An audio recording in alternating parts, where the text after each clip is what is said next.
เศร้ามันมองตลอดเวลาโปรดน้องจากไปวิวาน้ำตาก็เริ่มจะไหลผิดหวังต้องนั่งโศกาไหลบาดเสือน้องนางสามไว้ให้ไปงานน้องวันนั้น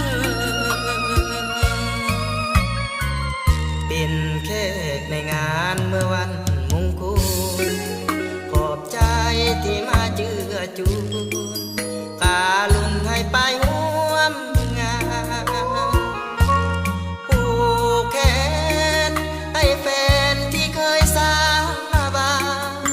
บัดนี้กลายเป็นทางผ่านสะพานให้ก้าวข้ามไปใจดวงนี้มันมีผมดอกดวงตานี้จริงเศร้าซ้อยหักลอยหลุดจากมือไปเอาไฟผูกแขนให้แฟนและคำอวยสาทั้งที่น้ำตาจะไหลอวยใส่ให้ทางน้ำตาเขาซื่นสุขสันต์ในวันแต่งงานทำหน้าสุดใสซื่นบานสมสารอยู่ในอุลาบ่ให้ภัยได้เห็นความเศร้าโศกามันเจ็บมันซ้ำอุลาน้ำตามันไหลเป็นทาง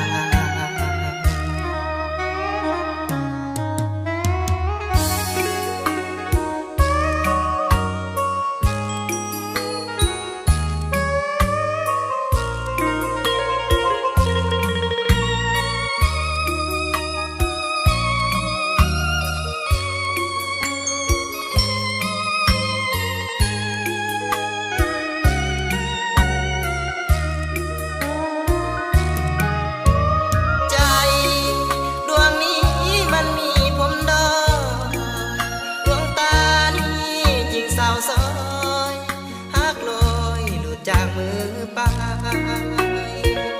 เอาไฟผูกแขนให้แฟนและคำอวยสาทั้งที่น้ำตาจะไหลอวยใส่ให้ทางน้ำตา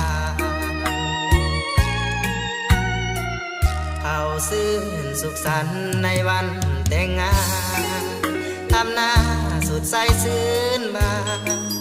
สมสารอยู่ในอุลาบ่ให้ภัยได้เห็นความเศร้าโศกามันเจ็บมันซ้ำ